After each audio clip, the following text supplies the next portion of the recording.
여러분, 오늘 본문에 보니까 누구든지 하나님을 사랑하노라 하고 그 형제를 미워하면 이는 거짓말하는 자니 보는 바 그 형제를 사랑하지 아니하는 자는 보지 못하는 바 하나님을 사랑할 수 없느니라.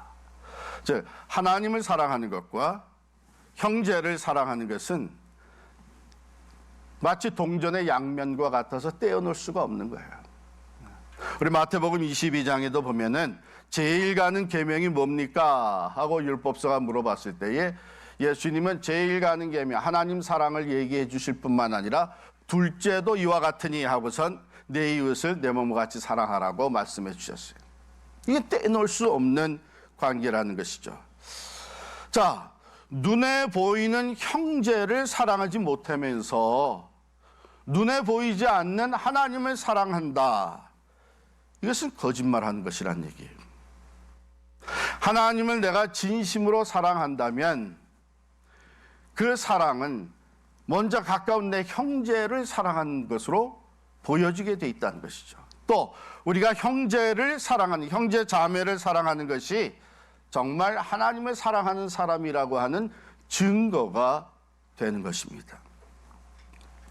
21절에 보면 우리가 이 계명을 주께 받았나니 하나님을 사랑하는 자는 또한 그 형제를 사랑할지니라. 여러분, 때론 형제지만 같은 교인이지만 성도지만 이 마음에 안 들 때가 있잖아요.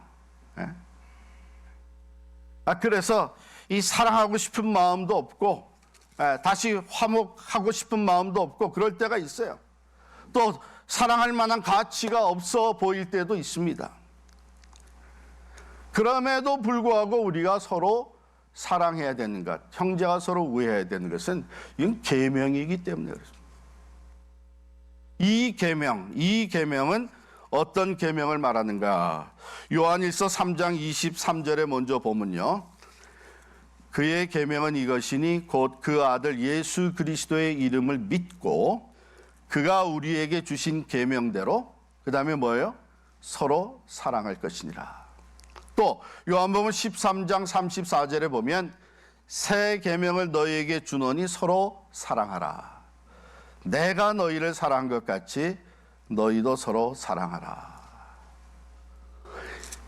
이 계명을 우리가 주께 받았다. 계명, commandment. 그거는 다른 옵션이 주어진 거 아니에요. 계명, 명령은 순종이 따를 뿐입니다. 뭐 다른 익스큐스가 있을 수 없어요. 이 계명대로 못한다면 결국은 내가 순종하지 못하는 것이지, 계명을 받은 우리들은 서로 사랑해야 되는 것이죠. 그런데 요한복음 13장 34절에 보면 새 계명을 너에게 주노니 그랬어요. 그 전에 없었던 새로운 계명을 주신 거냐? 그건 아니에요. 구약성경에서도 쭉 보게 되면 사랑에 대해서 얘기를 하고 있습니다.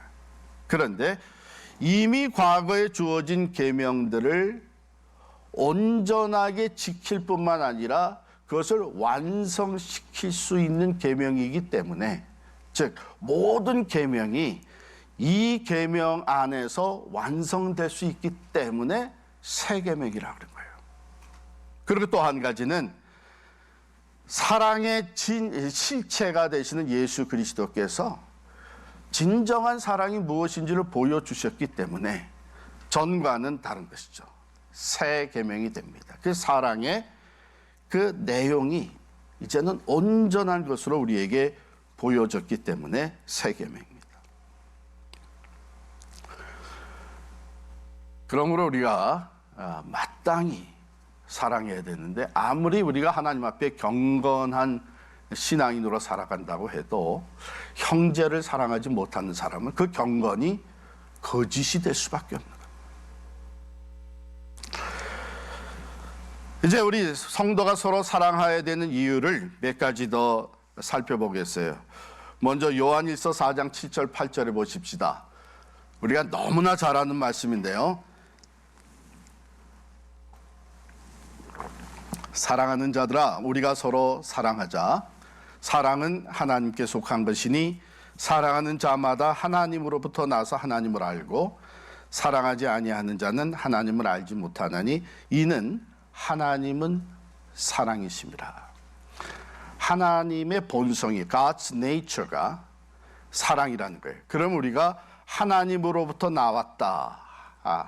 여기 보면 하나님으로부터 나서 하나님을 아는 사람들, 우리들, 그 DNA를 가지고 태어난 사람들인 것이죠.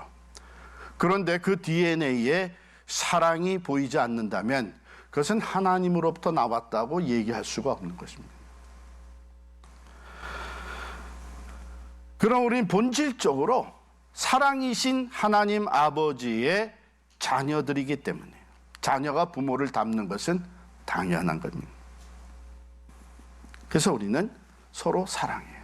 내가 그 사랑이 없다고 하면 참 하나님과 나와의 관계에 심각한 문제가 있다. 이것을 깨달아야 되죠. 두 번째, 요한일서 4장 19절 보겠습니다. 요한일서 4장 19절, 우리가 사랑함은 그가 먼저 우리를 사랑하셨습니다. 즉 우리가 먼저 그 놀라운 사랑을 받았기 때문에. 어떤 사랑이에요? 우리를 죄와 사망에서 구원하시기 위해서 하나님께서 자기의 독생자도 아낌없이 내주셨어요. 화목의 제물로서 희생시키셨어요. 예수님이 자기의 생명을 우리를 위해서 내주셨어요. 이 사랑을 우리가 먼저 받았다는 것이죠. 우리는 여전히 죄 가운데 있었고 죄로 말미암아 하나님과 원수되어 있을 때에 하나님이 먼저 우리를 사랑하셨기 때문에 이 사랑을 받은 사람으로서는 당연히 다른 사람을 사랑해야 되는 것이죠. 마땅한 것입니다. 세 번째로 마태복음 5장 23절 24절 보겠습니다. 마태복음 5장 23절 24절, 그러므로 예물을 제단에 드리려다가 거기서 내 형제에게 원망들을 만한 일이 있는 것이 생각나거든 예물을 제단 앞에 두고 먼저 가서 형제와 화목하고 그 후에 와서 예물을 드리라. 왜요? 예물을 드리고 가서 하면 안 되나요? 근데 예수님이 뭐라 하냐면 놔두고 하나님께 제사드리고 예배 드리는 거 그 예물 놔두고 먼저 가서 형제와 화목하고 와서 예물을 드리라는 거예요. 왜? 화목하지 않은 관계, 형제를 미워하면서 형제를 원망하면서 하나님께 드리는 예배는 연락되지가 않는다는 거예요. 그러니까 형제 우애, 형제와 형제를 사랑하고 화목하게 되는 것은 예배의 전제 조건이 됩니다. 네 번째, 요한복음 13장 35절인데요. 너희가 서로 사랑하면 이로써 모든 사람이 너희가 내 제자인 줄 알리라. 이건 무슨 말이에요? 성도들이 서로 사랑하는 것이 전도의 전제 조건이 되는 거예요. 교회를 이루고 있는, 그리스도의 몸된 교회를 이루고 있는 성도들이 서로 사랑할 때에 세상 사람들이 너희가 참 내 제자인 줄 알리라 이렇게 말씀하셨어요. 그 증거를 얻게 됩니다. 정말 예수 믿는 사람들이구나. 예수님은 사랑이라는 것을 우리도 알고 있는데 세상 사람들이, 그런데 예수 믿는 사람, 저 사람들이 서로 사랑하는 거 보니까 정말 저들은 예수 믿는 사람들이구나, 그리스도의 제자들이구나. 그런데 그 반대가 되면 어떡하겠어요? 하나님의 영광을 가리우겠죠. 전도의 문이 막혀버리겠죠. 그렇기 때문에 형제 외에 형제가 서로 사랑하는 것은 전도의 전제 조건이 됩니다. 다섯 번째로 베드로전서 4장 8절에 보면요, 무엇보다도 뜨겁게 서로 사랑할지니 사랑은 허다한 죄를 덮느니라 그랬어요. 서로 사랑함으로 남의 허물을 덮어주는 것은 그리스도의 사랑을 실천하는 성령의 역사입니다. 성령께서 역사하실 때는 우리가 서로 사랑하면서 다른 사람의 실수와 잘못과 허물을 덮어주게 하시는 것이 성령의 역사예요. 왜냐하면 그리스도께서 이미 그의 보혈로 우리의 모든 죄와 허물을 덮어주셨어요. 그래서 그 그리스도의 영, 성령의 역사는 다른 사람의 허물을 덮어주는 거예요. 그러나 마귀의 역사는 다른 사람의 허물을 들춰내는 겁니다. 소문을 내고 과거에 있었던 것 같이 다 들춰내고 다른 사람의 부족하고 약하고 실수하고 잘못한 것을 그 허물을 들춰내는 것은 마귀의 역사입니다. 자, 그렇다면 이 허물에 대해서 다른 사람에게 보여지는 그 허물에 대해서 우리가 어떻게 반응하느냐에 따라 영적 전쟁에 이기게도 되고 패하게도 되는 거예요. 성령의 역사를 따라서 다른 사람의 허물을 덮어주는 것은 영적 전쟁에 승리하는 겁니다. 왜? 마귀는 그 허물을 자꾸 들춰내서 분열을 조성하는 거예요. 여러분 아마 다 경험했을 거예요. 누가 나의 잘못을 지적하면서 당신 이러고 당신 같은 사람이 어떻게 이러면서 지적을 하면 그럼 당신 뭐라 그러죠? 아유, 내가 정말 잘못했습니다. 아유, 죄송합니다. 아유, 난 다시 이제 나타나지 않겠습니다. 그래요? 열이면 열이 다 뭐라 그러는 너는 이래가지고 서로의 허물을 들추어내게 만드는 것. 그래서 온갖 더럽고 추잡스러운 것으로 가득 차게 만드는 거예요. 서로 찌르고 서로 손가락질하고 서로 판단하고 서로 정죄하게 만들. 그래야 어떻게 돼요? 가정이 파괴돼요. 교회가 흩어져요. 이게 마귀의 역사예요. 성령의 역사는 뭐냐? 주께서 우리의 모든 죄와 허물을 그의 보혈로 덮어주신 것처럼 잘못을 덮어주고 방패막이가 되어주고 이렇게 한 것이 성령의 역사. 거기에서 우리는 이 마귀가 서로 싸우고 분열하고 흩어놓으려고 하는 것을 극복하는 영적 승리자가 될 수 있는 줄 믿습니다. 자, 그렇다면 우리 실제적으로 우리가 형제를 사랑하는 일에 형제 우애에 방해가 되는 것, 그걸 어렵게 만드는 것, 그래서 오히려 관계를 멀리 만들고 깨뜨려 놓는 것, 몇 가지 얘기를 해보십시다. 우리가 쉽게 알고 있는 거죠. 시기, 교만, 그 우월감, 그래서 남을 이제 낮추보고, 또 욕심, 풀지 않는 그 원망, 용서하지 못하는 것, 이기심. 여러분 이런 것들이 있어서 가정에서도 또 공동체 안에서도 교회에서도 형제 간에 불화가 조성이 되는 것이죠. 여기서 특별히 제가 오늘 세 가지만 말씀을 드리면 이 시기라고 하는 것. 우리 성경에 보면 가인이 아벨을 돌로 쳐 죽인 것이 시기심이었어요. 하나님께서 아벨의 제사는 받으시고 자기의 제사는 받지 않으셨어요. 자기에게 잘못이 있는 것은 깨닫지 못하고 시기했어요. 또 형들이 요셉을 죽이려다가 노예로 팔아 넘긴 것도 형들이 아버지의 사랑을 독차지하고 있는 요셉을 보면서 시기심이 일어났어요. 우리 한국 속담에도 뭐라 그래? 사촌이 밭을 사면 배가 아파요. 그렇죠? 이게 시기심이에요. 그래서 어떤 분은요, 이 성도의 삶에 있어서 최후까지 참 마지막까지 우리의 그 발꿈치를 잡아 끌어당기는 시험이 있는데 그게 시기다. 시기. 12 제자들, 예수님을 따라다니는 12 제자들 사이에서도 시기와 질투가 있었어요. 마지막까지 우리의 그 발꿈치를 잡아당기는 것이 이 시기심이에요. 혹시 여러분 지금 참 교회 안에서 다른 사람들과 생활하면서 이 시기심이, 질투심이 내 안에 자리 잡고 있지는 않으세요? 그건 내려놓으셔야 됩니다. 조심하셔야 돼요. 가정에서도 참 형제끼리 서로 시기하고 또 동서끼리 서로 시기하고 우리 주변에서 많이 보는 것인데, 이게 시기심이라는 건 참으로 악한 일 다 내려놔야 됩니다. 두 번째, 용서가 필요한데 이 용서하지 못하고 가지고 있는, 내 안에 그대로 가지고 있는 것, 참 이것은 형제 관계, 형제를 사랑하는 것을 굉장히 어렵게 만듭니다. 이걸 풀지 못하면 그 사람에 대해서는 모든 것이 다 나빠 보이는 거예요. 기회만 있으면 허물을 덮어주는 것이 아니라 그걸 들춰내고 싶은 거예요. 그래서 용서. 요셉이 참으로 위대한 성품의 소유자였다.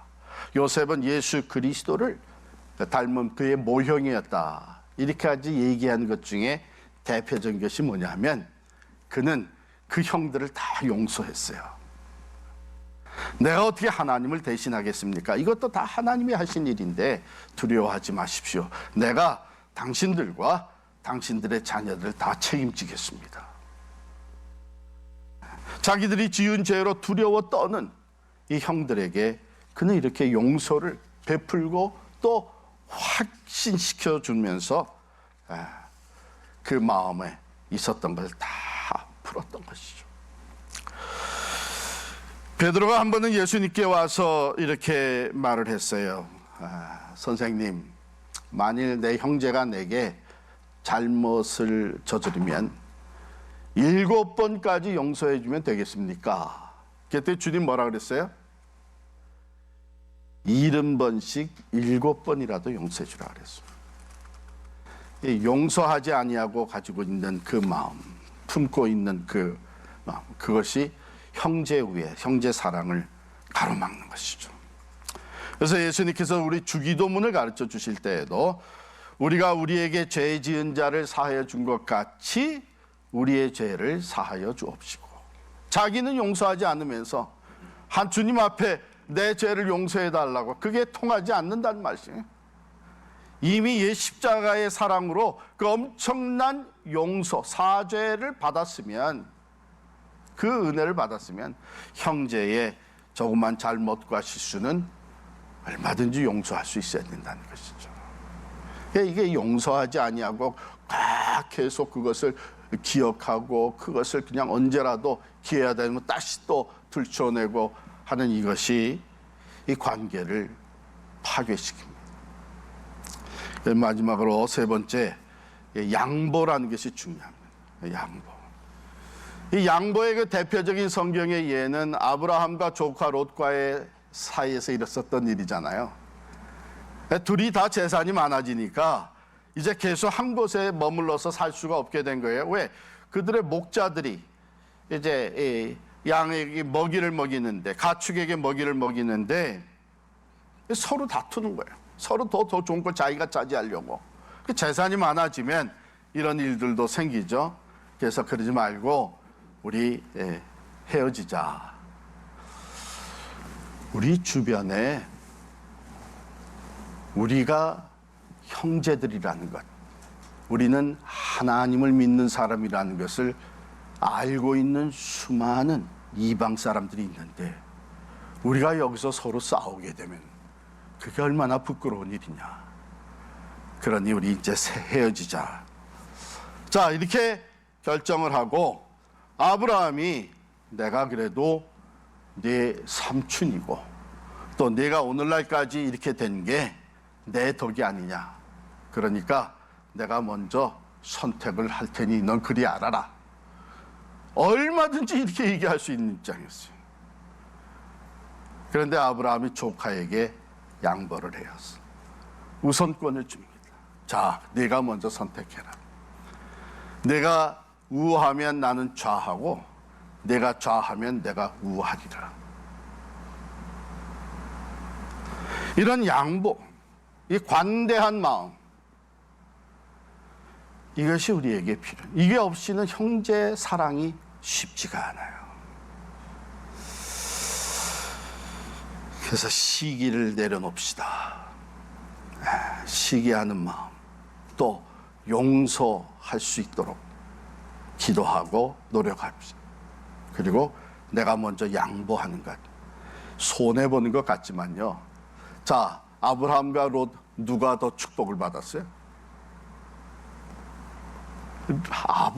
롯은 오히려 자기 눈에 좋은 대로 좋아라 하고 선택하고 소돔과 고모라로 들어갔다가 다 잃어버렸어요. 그저 목숨 하나 건져가지고 나왔어요. 우리가 서로 사랑할 때 시기하지 아니하고 양보하고 용서하면서 남을 나보다 더 낫게 여기면서 서로 사랑할 때에 하나님께서 우리에게 축복을 내려주시는데 말할 수 없이 많은 것을 얘기할 수 있지만 제가 구약 성경에서 대표적으로 하나 뽑아서 말씀을 드리고 또 신약 성경에서 하나 뽑아서 말씀을 드릴게요. 먼저 시편 133편 1절부터 3절에 보면 보라 형제가 연합하여 동거함이 어찌 그리 선하고 아름다운고 머리에 있는 보배로운 기름이 수염 곧 아론의 수염에 흘러서 그 옷깃까지 내림 같고 헐먼의 이슬이 시온의 산들의 내림 같도다. 이 사랑하는 모습, 형제가 서로 사랑하는 모습이 하나님이 보시기에 이렇게 아름다운 거예요. 그러니 하나님이 축복을 하시는데 뭐라 그랬냐? 거기서 여호와께서 복을 명령하셨나니 곧 영생이로다. 할렐루야.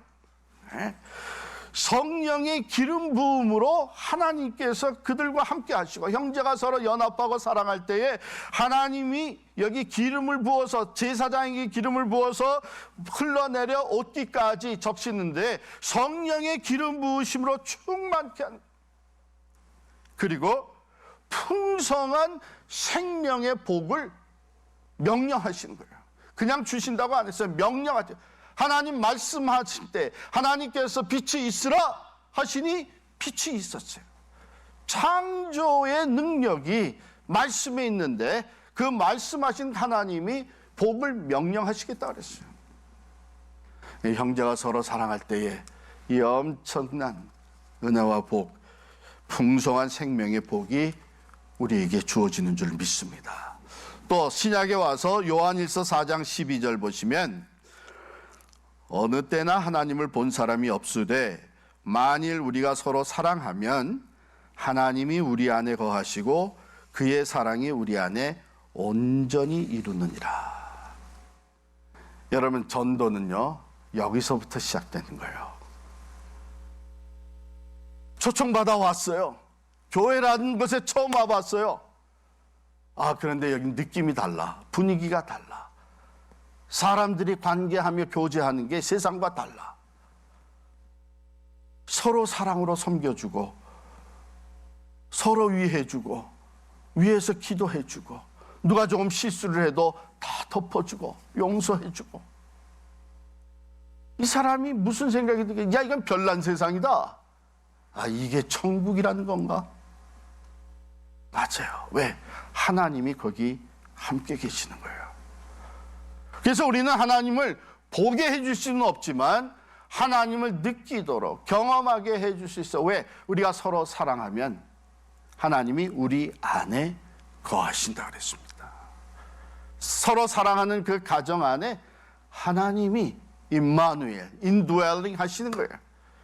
서로 사랑하는 그 공동체 교회 안에 하나님이 함께 하시는 것을 우리가 경험하게 됩니다.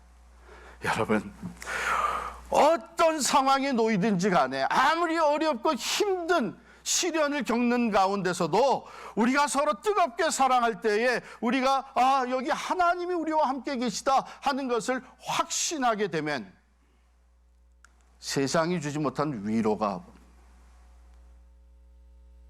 힘든 거 어려운 가운데서도 우리는 소망이 생겨요. 왜? 하나님이 우리와 함께 계십니다. 이것이 우리에게 주어지는 놀라운 축복입니다. 뿐만 아니라 그의 사랑이 우리 안에 온전히 이루느니라 그랬어요. 즉 사랑의 그 풍성함, 하나님의 사랑의 그 풍성함, 그 완전함, 그 사랑의 성숙함, 이것이 우리에게 주어지는 거예요. 여러분 교회는 무엇보다도 사랑이 넘치는 교회가 되어야 됩니다. 이것저것 따지면서 서로 잘못을 지적하는 그것이 아니에요.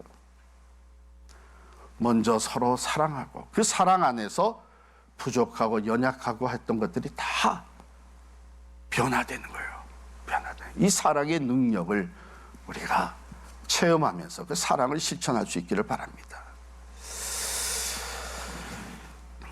오늘 우리에게 주시는 이 하나님의 말씀, 우리가 모르는 얘기를 하고 있는 건 아니죠. 그래서 다시 또 필요해서 나눈 얘기인데, 모르지는 않지만 이게 형제 사랑이 잘 안 되는 이유가 어디에 있는가 생각해 보셨어요? 우리가 이게 형제끼리 또 성도들끼리 계속 이렇게 지내서는 안 되는데, 그러면서도 이게 잘 안 되는 이유가 어디 있느냐? 큰 장애가 있는데 기다림이에요. 기다림.